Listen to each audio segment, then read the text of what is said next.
জানালার পাশে সিট। এখন খালি পাশের সিটে একটা মেয়ে বসলেই পুরো ষোড়গলা পূর্ণ হয়ে যেত। তুঝে দেখা তো ये জানা। High, hello. প্লিজ আপনি যদি কিছু মনে না করেন আপনি কি একটু এদিকে সরে বসবেন? ও শিওর শিওর, আপনার জানলার পাশে বসবেন? হ্যাঁ please please please. Thank you so much. বাবা আসো তো। আচ্ছা শুনুন না, আমার বাবা কখনো একা একা কোথাও যাননি তো, আপনি একটু বাবার দিকে খেয়াল রাখবেন কেমন? থ্যাংক ইউ বাবা, আমি যাই তাহলে। ঠিক আছে মা, তুই যা, সামনে স্টেশন নেমে যাস। আঙ্কেল, আমি বলছিলাম কি, মুরব্বী মানুষ জানলার পাশে বসাটা ঠিক না, ইটস নট সেফ। না না ঠিক আছে, জানলার পাশে বসতে আমার ভালো লাগে।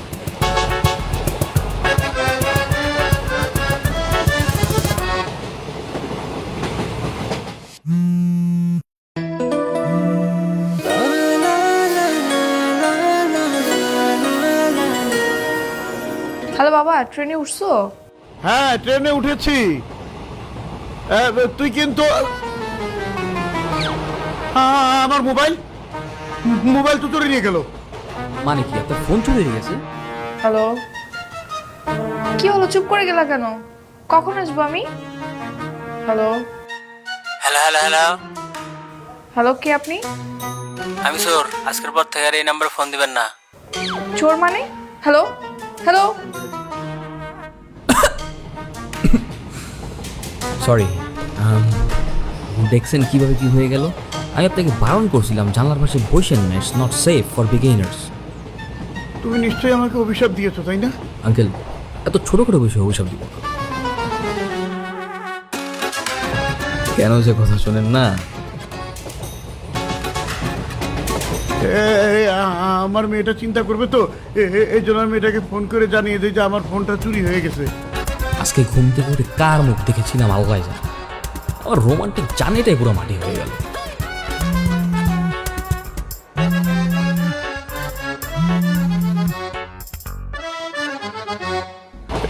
হ্যালো তিতলি, তিতলি আমি তোর বাবা। শোন, হয়েছে কি, আমার মোবাইলটা না চুরি হয়ে গেছে। এই নাম্বারটা আমার পাশের সিটে একটা ছেলে আছে, এই ছেলেটার নাম্বার। বাবা ফোন কিভাবে নিল? শোন, তুই 4টার দিকে স্টেশনে চলে আসিস, তখন মোবাইল কিভাবে নিল কি হইলো তোকে পরে বলবো। হ্যাঁ আচ্ছা রাখি। আচ্ছা ঠিক আছে।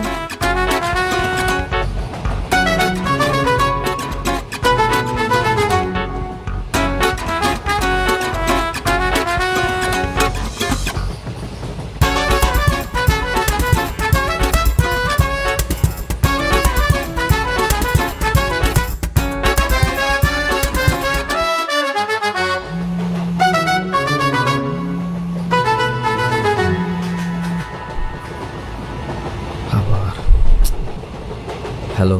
আমার বাবা কি করছে? আপনার বাবা আর আমি দুজন একসাথে নাকটা কি বলছি। আচ্ছা আপনি একটু আমার বাবার দিকে খেয়াল রাখবেন, হ্যাঁ? যদি ওয়াশরুমে যেতে সঙ্গে সঙ্গে যাবেন। মনে হচ্ছে আমার শ্বশুর, প্রতিটি মিনিটে মিনিটে তার সেবা করব। হ্যালো, কিছু বলছেন না যে? আচ্ছা আমি স্টেশনে আসতেছি, আপনি ট্রেন থেকে নেমে গেলে আমাকে একটা কল করবেন। ঠিক আছে, রাখি, হ্যাঁ, বাই। আগে স্টেশনে আসো, বিরক্ত করছিস না? কানের নিচে ঠাটায় যদি দুটো চক্করা না মারছি, আমার নাম রুদ্র না।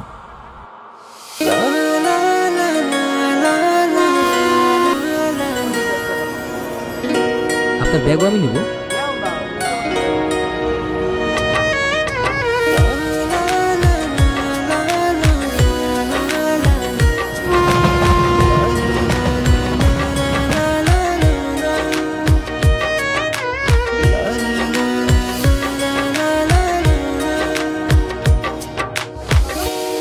এত লেট হলো কি করে? কতক্ষণ ধরে দাঁড়িয়ে আছি? ট্রেন লেট করছে রে মা।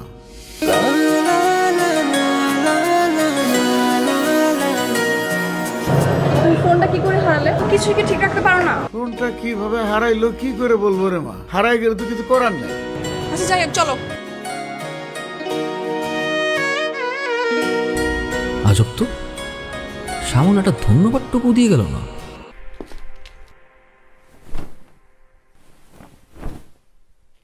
মা কেমন আছো? আমি ভালোই আছি। একটু ভালো নাই। তুই যে 5 দিন বাসায় ছিলি না, সেই 5 দিনের একদিনও সে ঠিকঠাক মতো ওষুধ খায়নি, কোনো নিয়ম কানুনে গালায়নি। মা এসব কথা আর কতবার শুনতে হবে বলো তো?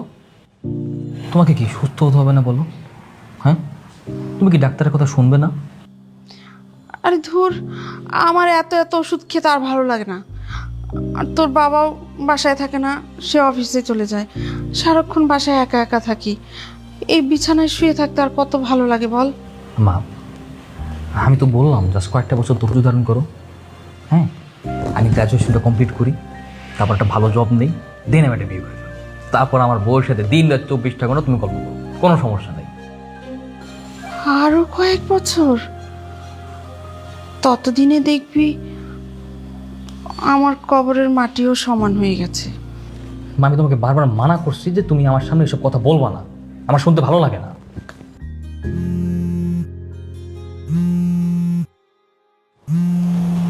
আমি আসতেছি। হ্যালো, আমি তিথি। ওই যে ট্রেনে করে আপনার পাশে বসে আমার বাবা ঢাকায় আসছে খুলনা থেকে, চিনতে পেরেছেন? না চেনার তো কোনো কারণ নেই। এই নম্বরে আপনি 1.5 ঘন্টায় মোট 17 বার কল করেছিলেন, খুব ভালোভাবে চিনতে পেরেছি। ও বাবা, আপনি কি কাউন্ট করে রেখেছেন নাকি? Silly me. আচ্ছা বাদ দিন, আপনারা ঠিক মতো বাসায় পৌঁছেছেন? হ্যাঁ, একটু আগেই আসলাম। আসলে সরি, হ্যাঁ আপনার সঙ্গে না তখন কথা বলা হয়নি, একটু ধন্যবাদও দেওয়া হয়নি। আমি একটা অন্য টেনশনে ছিলাম তো, তাই কিছু মনে করবেন না প্লিজ। না না, it's okay, I don't mind, আমি কিছু মনে করি না। আর এমনিতেও সুন্দরী মেয়েদের ভুল হলে সেটা মনে রাখতে নেই। কিছু বললেন? কিছু না, এমনি। আচ্ছা ঠিক আছে, ভালো থাকবেন, আল্লাহ হাফিজ। ওকে। তিথি, ছোট্ট নাম, মিষ্টি নাম।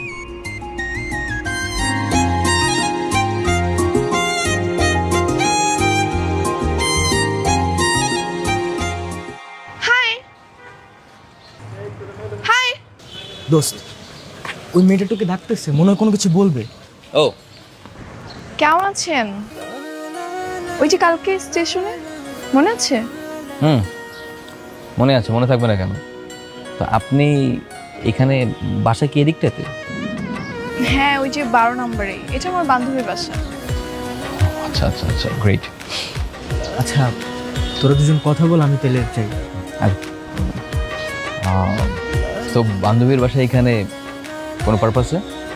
হ্যাঁ, একটু কাজে আসছিলাম, কিন্তু দেখুন না এখন কোনো রিক্সাই পাচ্ছি না, আমি যে বাসায় যাব।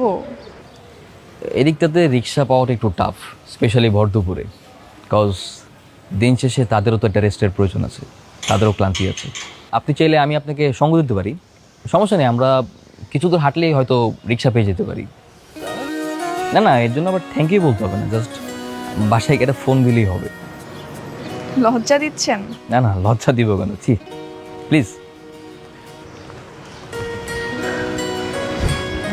আপনার ওই মা তো। কেমন আছে? ওই তো একটা রিক্সা।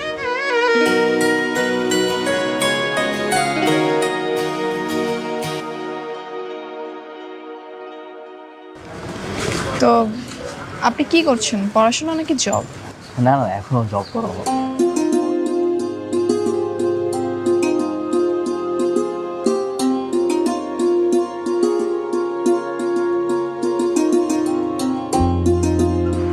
থ্যাংক ইউ, আমি তাহলে আসি। শিট, বাসায় গিয়ে কল পাবার সুযোগটা হাতছাড়া হয়ে গেল। আপনি কি সবসময় সুযোগের সন্ধান খোঁজেন নাকি? সবসময় করি না, যখন নির্দিষ্টভাবে মন থেকে কোনো কিছু চাই সেই সুযোগের অপেক্ষা করি। আমি আসি, বাই। দিদি শুনুন, আঙ্কেল কেমন আছেন? তার কথা জিজ্ঞেস করতে ভুলে গেছি। বাবা ভালো আছে। তিনি কি বাসায় আছেন? বাসায় তো। শিওর, তাহলে তার সাথে দেখা করে যাই, কজ বাসা পর্যন্ত আসলাম, তার সাথে যদি দেখা না করেই যাই ব্যাপারটা কেমন দেখে না, তার সাথে বরং দেখা করেই তারপর যাই। হ্যাঁ, আসছি।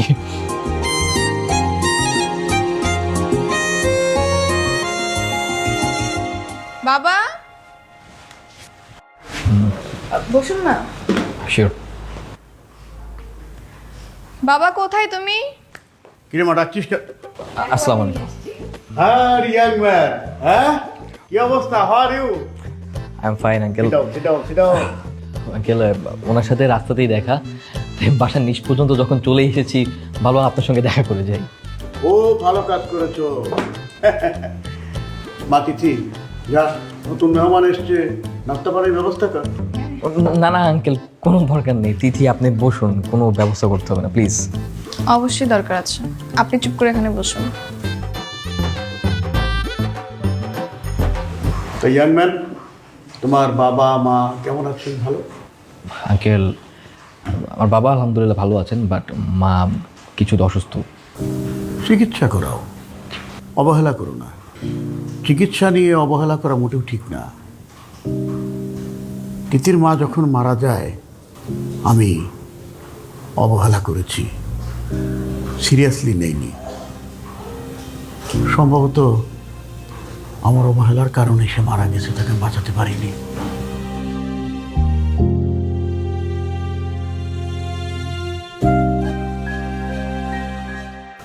ওটা হচ্ছে আমি যখন ভার্সিটিতে পড়াশোনা করেছি তখন আমার ফুটবল টিম চ্যাম্পিয়ন হয়েছিল। Nice nice, very nice. সবাইকে কি তোমার প্রাইজের কথা বলতে হয় বাবা? আমি দেখালাম কোথায়, ও নিজে থেকেই দেখেছে। তো হাতে করে এনে দেখাবে না? তুমি তো সবাইকে হাতে করে এনে দেখাও। আচ্ছা ঠিক আছে, যা নিয়ে আয়। না না আঙ্কেল, কোনো দরকার নেই। তিথি প্লিজ, দরকার নেই। আমি ওইখান থেকে দেখছি, এটাই এনাফ ফর মি। দরকার আছে, না হলে আমার বাবার শান্তি হবে না। আপনি বসুন। ফাইন, ঠিক আছে। না দেখিয়ে ছাড়বে না।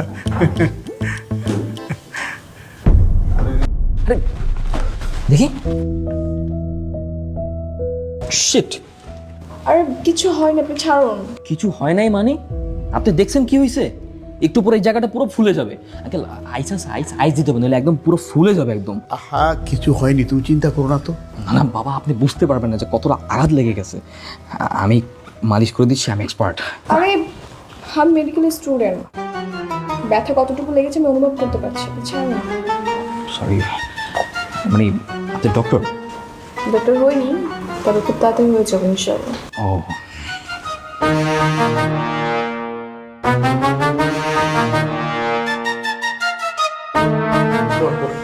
বসুন বসুন আপনি। আপনি ডক্টর, এটা শুনে খুব ভালো লাগলো।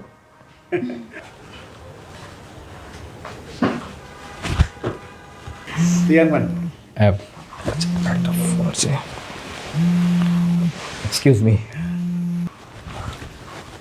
হ্যাঁ বাবা, বলো।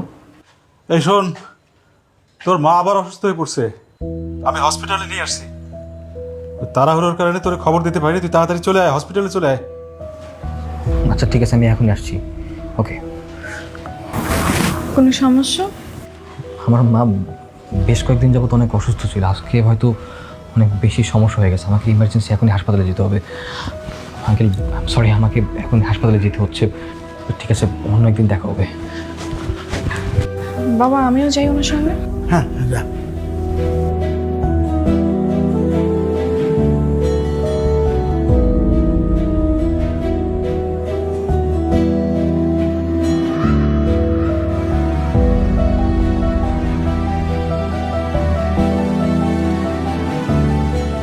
ডক্টর, মায়ের কি অবস্থা, কি দেখলেন? ওই আগের মতোই অবস্থা, আপনারা তো পুরোটাই জানেন, কোনো কিছু তো আর লুকানো হয়। তারপর যেহেতু নিয়ে এসছেন, আমরা আমাদের সর্বোচ্চ চেষ্টা করছি। মানুষটা যন্ত্রণায় ছটফট করছিল, বাসায় রেখে কিভাবে সহ্য করি বলেন ডাক্তার সাহেব? না ঠিক আছে, নিয়ে এসছেন, ভালো করছেন। আর দেখি আমরা কি করতে পারি। স্যার, দেশের বাইরে পাঠিয়ে কি কোনো সম্ভাবনা নেই? ওই সম্ভাবনা থাকলে তো আমি বলতাম, তাই না? আর ঠিক আছে, তুমি একটু আমার সাথে বাইরে আসো।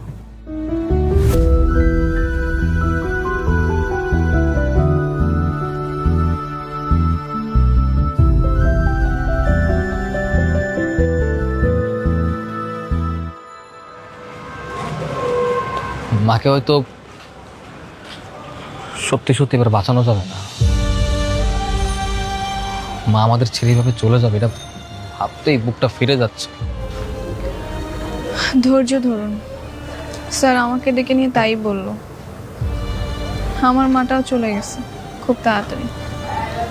ভাবলে খুব কষ্ট হয়। আমরা আমরা শুরু তো বুঝতেই পারিনি, শুরু তো বুঝতে পারলে হয়তো কিছু করতে পারতাম। আন্টি কতদিন ধরে অসুস্থ? অনেকদিন ধরে আমাদেরকে কোনো কিছু বলেও নাই, সব কিছু সবসময় চেপে রাখতো। সমস্যা নেই, টেনশন করবেন না। আমি তো মেডিকেলেই পড়ছি, আমি সবসময় আন্টিকে দেখাশোনা করতে পারবো। আপনি একটু ধৈর্য ধরুন। আচ্ছা, আমি চলে আসছি, আপনি তাহলে যান সাবধানে। আমি বাসায় গেলাম। টেনশন করবেন না, হ্যাঁ? আল্লাহ হাফিজ।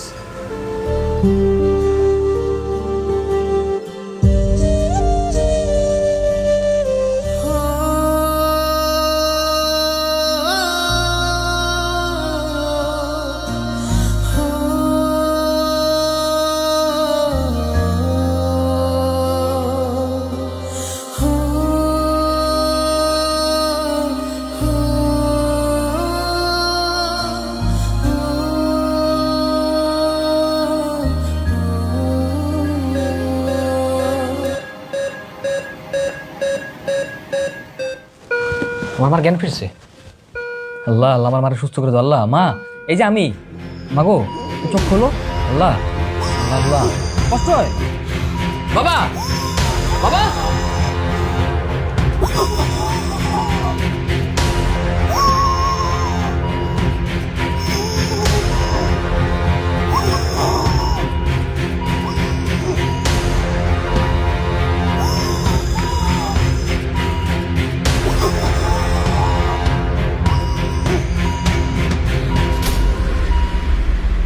ডাক্তার, উনি এখন স্টেবল আছেন।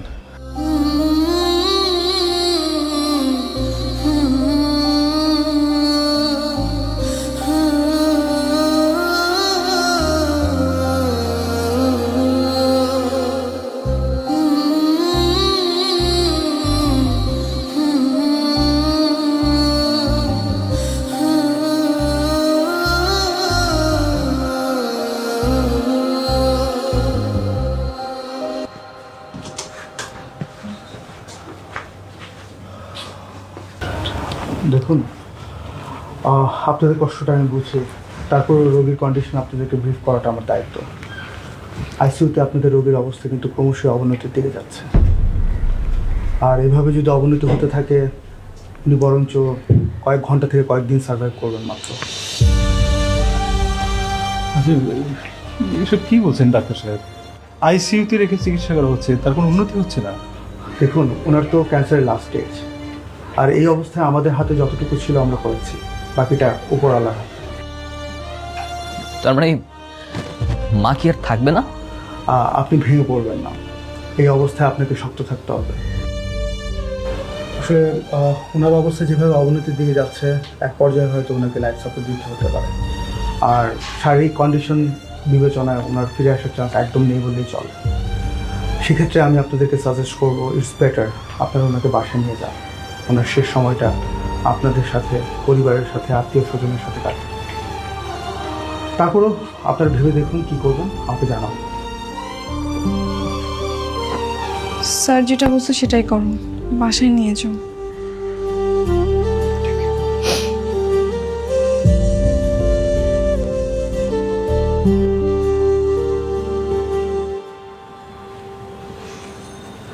তোর মাকে আমি অনেক ভালোবাসি।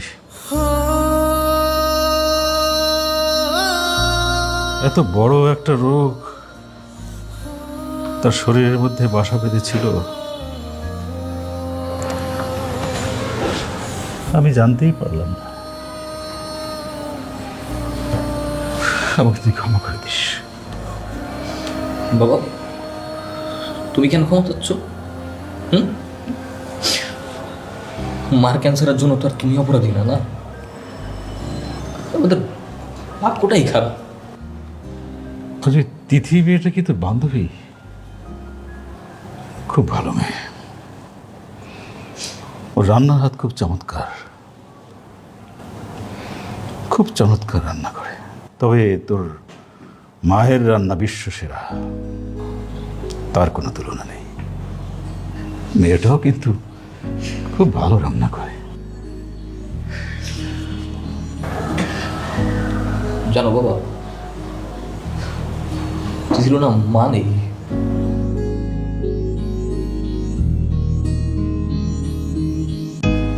এইরকম একটা মেয়ে আমি তোর জন্য বউ করে আনবো।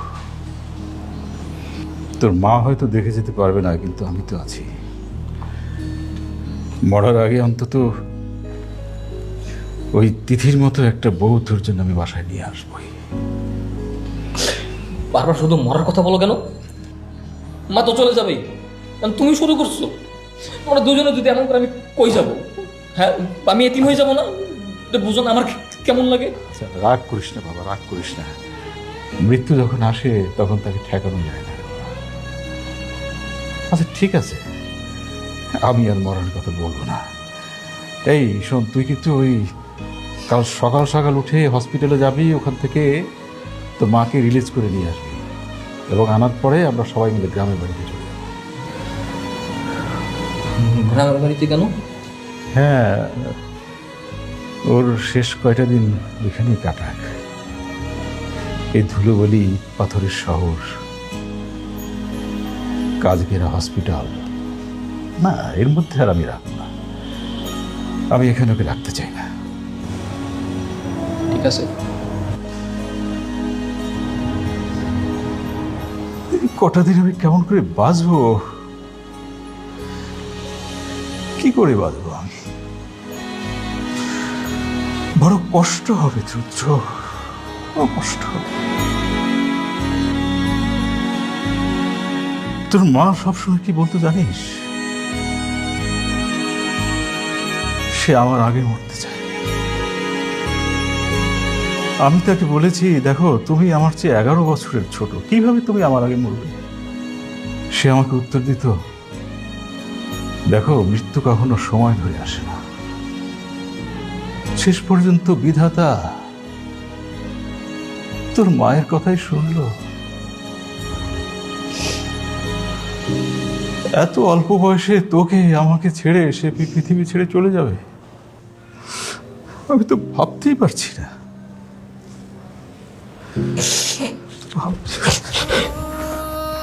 বাবা, বাবা প্লিজ মাকে বাঁচাও বাবা। আমি আমার মাকে ছাড়া থাকতে পারবো না বাবা। বাবা তোমরা ছাড়া তো আমার কেউ নেই। আমার মা যদি মারা যাবে কার কাছে গিয়ে বলবো? আমাকে আমাকে আমার করো মা, কারকে মার বলে ডাকবো, কার কাছে কি শান্তি পাবো? বাবা প্লিজ, বাবা আমি থাকতে পারবো না বাবা প্লিজ। কাঁদিস না, আমি বেঁচে আছি তো, বেঁচে আছি আমি। এত ভয় করিস না, চিন্তা করিস না, শুধু নামাজ পড়ে ওর জন্য একটু দোয়া কর, যেন একটু শান্তিতে মরতে পারে। কান্দিস না, কান্দিস না, আমি তো আছি। 11 বছরের বড় হয়েও আমি কেন যে অভিশাপ নিয়ে বেঁচে আছি, নাকি তোর জন্য বেঁচে আছি আমি জানি না, আমি জানি না, আমি জানি না। হ্যাঁ আচ্ছা ঠিক আছে, ওই 3টের সময় চলে আসলেই হবে। রাখি। মা তিথি, তুই কি হাসপাতালে যাচ্ছিস নাকি? হ্যাঁ বাবা, আজকে রুদ্রর মাকে রিলিজ করে বাড়িতে নিয়ে যাবে।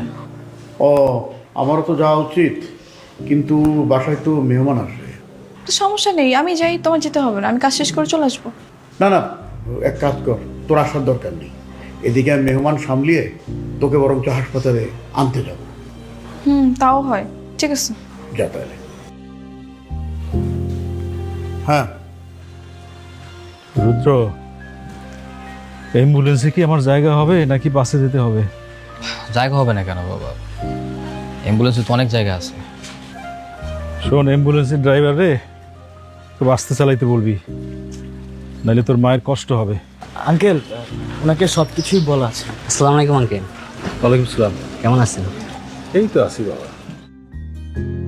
ঠিক আছে, তোমার আব্বাকে বলো আমার ঝামেলাটা শেষ হলে আমি ওনার সাথে দেখা করবো। আচ্ছা ঠিক আছে, আসসালামু আলাইকুম।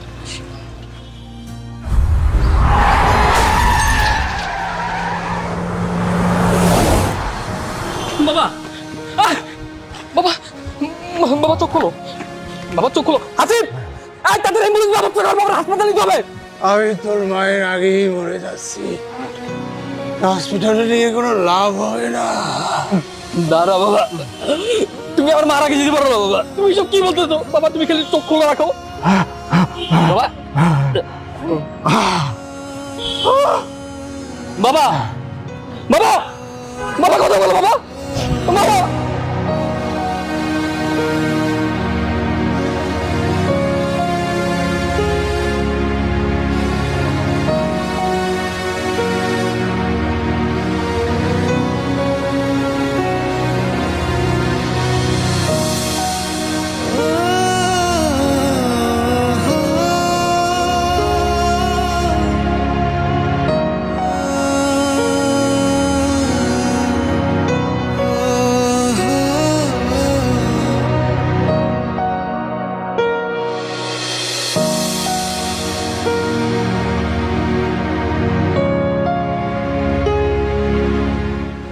চলো রুদ্র, আর দেরি করা ঠিক হবে না।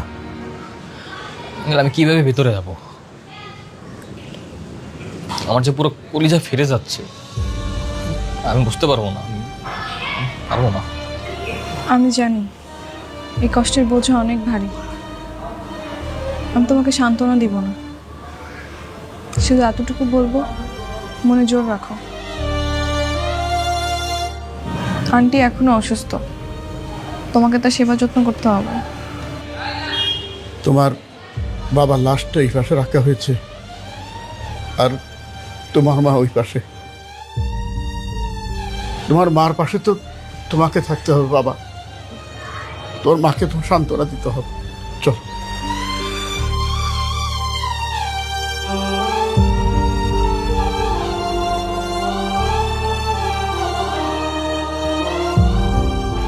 বাবাজি, তোমাদের সাথে আমাদের যাওয়া উচিত ছিল, ইচ্ছা থাকলে উপায় নেই। হঠাৎ করে তিথির বিয়ের ডেটটা পড়ে গেল।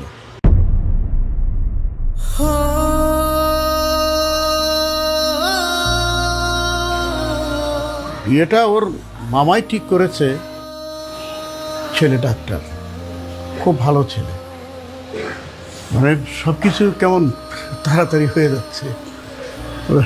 ড্রাইভার সাহেব কোথায় গেল?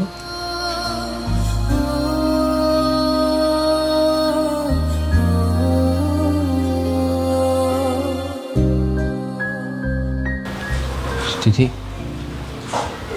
তোমার বিয়ে ঠিক হলো কবে? সপ্তাহখানেক আগে। তোমার পরিস্থিতি ভালো ছিল না, তাই আমি বলার সাহস পাইনি।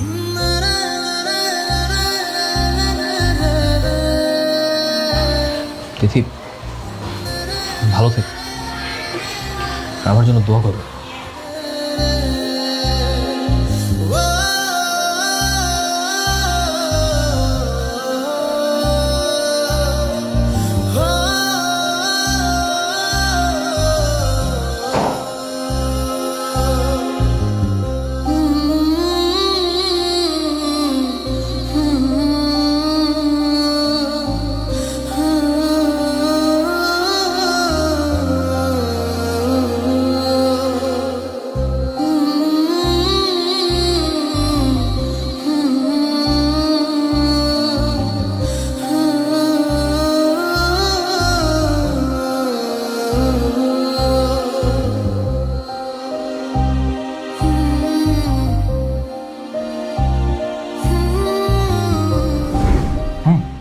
আমি গ্র্যাজুয়েশনটা কমপ্লিট করি, তারপর একটা ভালো জব নেই, দেন আমি একটা বিয়ে করে ফেলবো।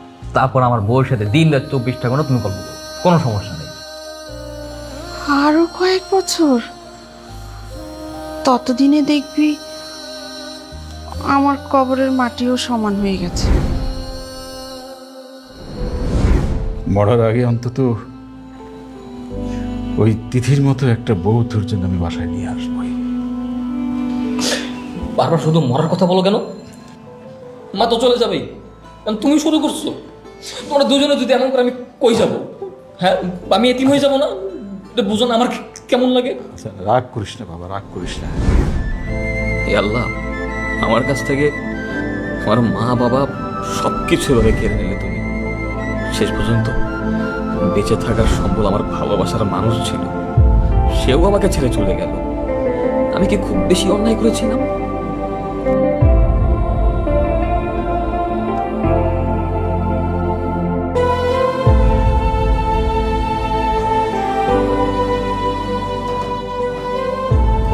আসসালামু আলাইকুম।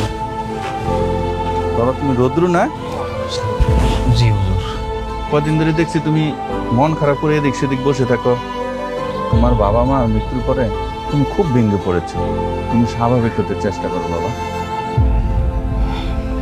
যে সন্তান অতি অল্প সময় তার বাবা মাকে হারায়, তার জীবন আর কিভাবে চলবে হুজুর? দেখো, আমাদের নবী করিম সাল্লাল্লাহু আলাইহি সাল্লাম ওনার কিন্তু জন্মের আগে ওর বাবাকে হারিয়েছে, এর 5 বছর পরে ওনার মাকে হারিয়েছে। আসলে জন্ম মৃত্যু এটা আল্লাহর হাতে। আল্লাহ পাক আমাদেরকে পাঠিয়েছেন, আবার আল্লাহ পাককে আমাদের নিয়ে যাবেন। এই কঠিন সিদ্ধান্ত আমাদের মানতে হবে। নিজেকে এভাবে আর কষ্ট না দিয়ে স্বাভাবিক হতে চেষ্টা করো বাবা। জি হুজুর, তবে আমার জন্য দোয়া করবেন। আল্লাহ তোমার মঙ্গল করুক বাবা। আর তোমার বাবার জন্য 5 ওয়াক্ত নামাজ পড়ে দোয়া করো। আমরাও মসজিদরা তোমার বাবার কথা অনেক স্মরণ হয় বাবা। তোমার বাবা পায়ে আইসে আমাদের কাছে আসতো বাবা।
বারো নম্বর রুটে যাবা?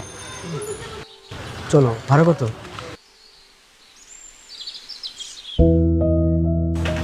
ভাইয়া, আপনি রুদ্রর ফ্রেন্ড না? হ্যাঁ, আপনি তিথি তাই না? হ্যাঁ। ভাইয়া, রুদ্র কোথায়?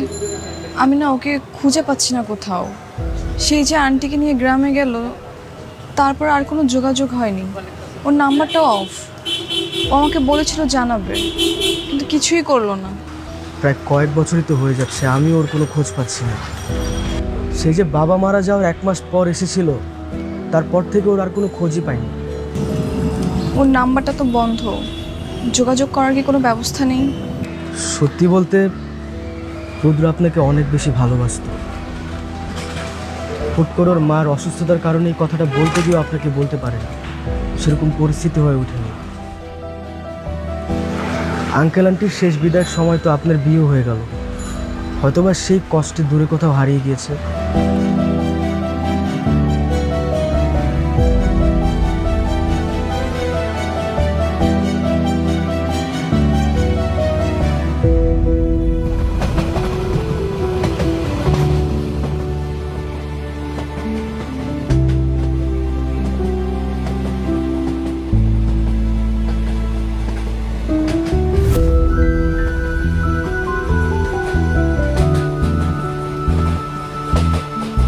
এই তিথি, এদিকে আসো।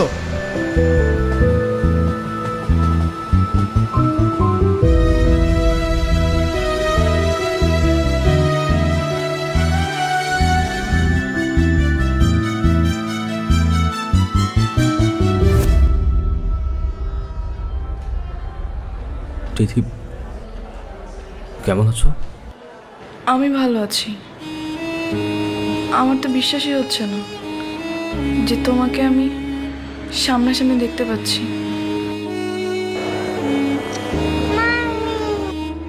তোমার মেয়ে না? মাশাআল্লাহ, খুব সুন্দর, একদম পুরো তোমার মতো হয়েছে। হাজব্যান্ড একদম পুরো পিওর জেন্টলম্যান। তিথি কে ইনি? ফ্রেন্ড, তিথির অনেক আগের বন্ধু। দুলাভাই এই সেই রুদ্র। কি ব্যাপার, তোমরা এখনো এখানে দাঁড়িয়ে আছো? ট্রেন এখনো আসেনি? না, ট্রেন আসতে মনে হয় একটু টাইম লাগবে। আসো মামা। আপনাকে খুব চেনা চেনা মনে হচ্ছে। আরে চেনা চেনা তো লাগবেই। ও হচ্ছে তিথি সেই না বলো ভালোবাসা, যার জন্য তিথি বিয়েটাই ভেঙে দিয়েছিল। ও আচ্ছা, আপনি সে? তিথির তাহলে বিয়ে হয়নি? না, হয়নি।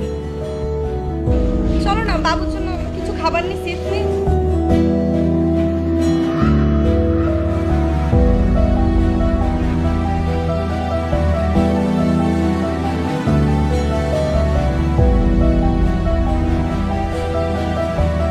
সত্যি তুমি বিয়েটা ভেঙে দিয়েছো?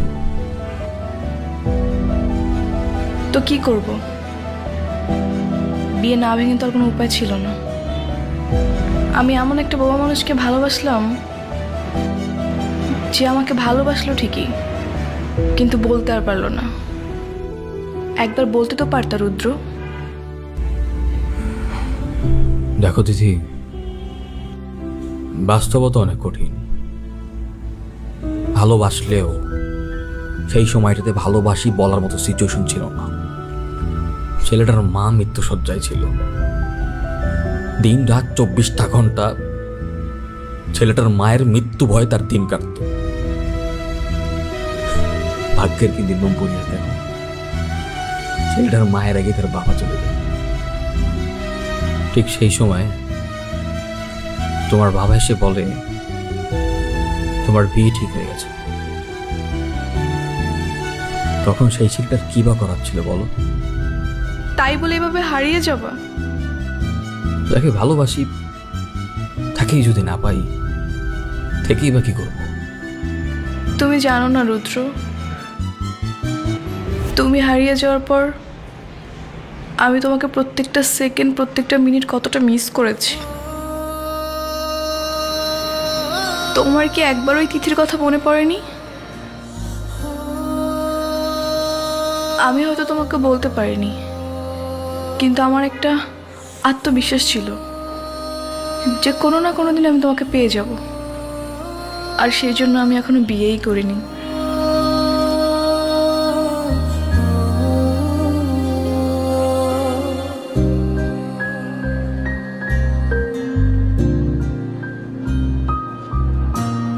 সৃষ্টিকর্তা বড়ই মহান, দয়াবান। তিনি আমার প্রতি নির্দয় হতে পারতেন, কিন্তু তিনি নির্দয় নন। জীবনের সবকিছু হারিয়ে ছেলেটা যখন সৃষ্টিকর্তার কাছে বারবার মুক্তি চাইতো, অতঃপর সৃষ্টিকর্তা তার ডাক শুনেছে। দেখো, আমার জীবনের সবকিছু সৃষ্টিকর্তা কেড়ে নিলেও বেঁচে থাকার জন্য আমার ভালোবাসার মানুষকে তিনি আবার ফিরিয়ে দিয়েছেন।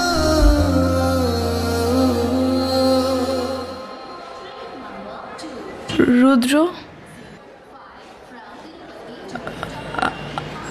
আমি কি তোমাকে একটু জড়িয়ে ধরতে পারি?